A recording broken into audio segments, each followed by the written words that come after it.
Hello guys, hello fire sign, hello Leo, Aries, Sagittarius. Welcome dito sa aking channel, Kapalaran 888. Welcome. Alamin natin kung anong messages, vibration, divine energy para sa lahat ng fire sign, Leo, Aries, Sagittarius. So general reading siya guys, pwede kang makaresonate. Gamitin mo ang iyong intuition sa panunod. Okay. Evolution and mirror magic.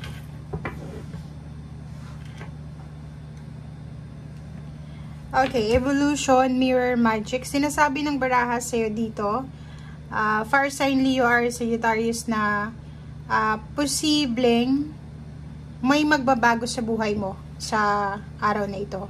Or pwedeng meron kang mababalitaan na, for example, may nanganak, may nabuntis, may magdedebu, mayroong magsi-60th birthday na kakilala ka, or kung ano pa man. Okay? Ito din, number 52-7, mirror magic. Nakikita ko sir dito na meron kang mga issue, emotional issue, and meron ka din na mga, parang kung makikita mo dito, meron kang mga gustong baguhin sa iyong emotional na pamumuhay. Okay? Siguro hindi ka masaya or hindi ka kontento sa kung anong nangyayari ngayon sa emosyon mo. But sinasabi ng baraha sa'yo dito na kung ano man ito na gusto mong mabago sa buhay mo, yung tao talaga nag-evolve siya. Hindi naman permanente. Pwede kang magbago. And everyday binibigyan tayo ng pagkakataon ng ating Panginoon na baguhin kung ano yung dapat baguhin, alisin yung dapat alisin, magsimula kung ano yung dapat simulan. Okay? So, yun, may magic talaga. Pwedeng magbago anytime, and wala tayong control dun eh. Anytime pwedeng magbago ang buhay natin. Anytime pwedeng may magsimula, may magtapos, or kapag. So, yan ang nakikita ko sa'yo ngayon, sa araw na ito.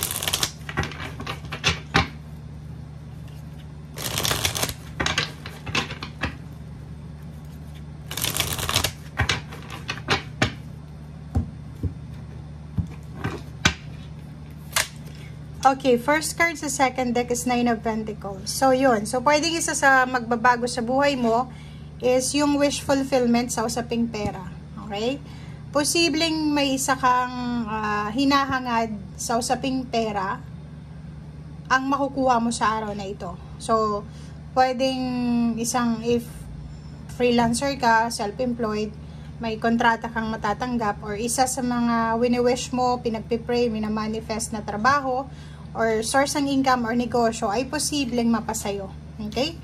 Ayun, 'di ba? So kung makikita mo dito, ano man itong hinihintay mo, if ever naghihintay ka ng pera, trabaho, negosyo, source ng income, source ng financial, tangible thing, physical things, posible 'yon na ma-manifest mo sa araw na ito. So pwedeng may balita ka na. And dahil diyan, nakikita natin dito, first sign Leo, Aries, Sagittarius na sobra-sobra kang busy. Magiging sobra kang busy simula sa araw na ito. Hindi lang sa araw na ito, kundi simula sa araw na ito, sobra kang magiging busy. Kasi nga, like kung magsisimula ka ng bagong trabaho, bagong source ng income, magiging sobrang busy ka kasi yun yung focus mo. Okay? Next card is Empress. Ang daming bagong mangyayari sa buhay mo. Maraming pangyayari dito sa buhay mo na magsisimula. It's either bagong relationship, bagong healthy living lifestyle, or kung ano pa man. May mababalita kang bagong panganak or buntis, may bagong relationship na magbo-blossom, bagong negosyo, bagong source ng income, or kung ano pa man. Okay? And kung ano man itong mababalitaan mo na to is posibleng magdadala to sa'yo ng sobra-sobrang peace of mind. Especially if money, relationship, good health, or kano pa man, talagang magdadala to sa'yo ng sobra-sobrang saya. Parang magic talaga siya. Mararamdaman mo sa araw na ito na wow, it's a magic talaga. Talagang may milagro. Talagang buhay ang Panginoon. Talagang milagro is milagro talaga. May nangyayaring milagro dito sa mundo.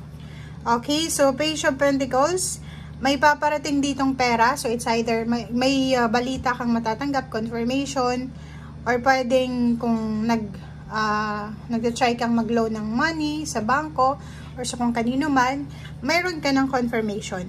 Okay? Eight of Swords and Two of Swords, so 10 siya. So kung ano man tong hinihintay mo sa usaping pera, financial nga, tangible, physical, earthly, sinasabi ng barahan na matatapos ito sa araw na ito. So kung maraming delay sa pera, hindi ka nabayaran, hindi ka naswelduhan, hindi ka, kung ano man to, na-scam ka or kung ano pa man, sinasabi ng barahan na posibleng matatapos na to. Ano mang stagnation, ano mang restrictions, ano mang mga pagsubok na pinagdadaanan mo ngayon sa usaping pera, ay posibleng mare-recover mo siya. And Six of Cups, may magbabalik or pwedeng babalikan ka. So if in a relationship ka, may mga iba sa inyo dyan na yung mga dati nyong karelasyon ay magpaparamdam. If ever naman sa family, may mga nangyaring misunderstanding, pag-aaway, or kano pa man, ay posibleng maayos ito sa araw na ito. So may pagkakataon ka na ayusin, or may pagkakataon kang makausap yung taong iyon na naka-away mo, or naka-misunderstanding mo, or kano pa man. Three of Cups, yun. So, yun na nga, it's a celebration. So, may posibleng isa-celebrate ka na okasyon sa mga susunod na araw. Kasi yung mga hinanakit mo sa buhay, mga gulo sa buhay mo ay posibleng mag-settle down na. Or maayos na. Six of Swords, travel. Pwedeng naghahanda ka ng travel. So, nakikita natin dito na may iba sa inyo dyan na sa araw na ito is excited kayo para sa inyong pagta-travel, paglilipat ng bahay, paglilipat ng trabaho, movement, progress, or kano pa man. So, may nararamdaman ka or nakikita mo yung sarili mo na unti-unti ka ng parang, alam mo yon, nakakaalis sa mga stagnation sa buhay mo. And yung freedom na mararamdaman mo sa araw na ito is parang reward yun sa'yo ng mga sakripisyo or sa mga pagsubok na naranasan mo. So, ang dami-dami ditong good news. Maraming good news, even relationship, new relationship, if naghahanap ka ng bagong relationship, naghahanap ka ng mga taong susuporta sa'yo, poproteksyonan ka, or kano pa man, posibleng makatagpo ka ng, kung single ka, manliligaw, it's either sa loob ng sasakyan, ng transportation, loob ng airport, loob ng airport, sa loob ng kung anumang transportation ang sasakyan mo, lalo na kung ikaw ay magta-travel.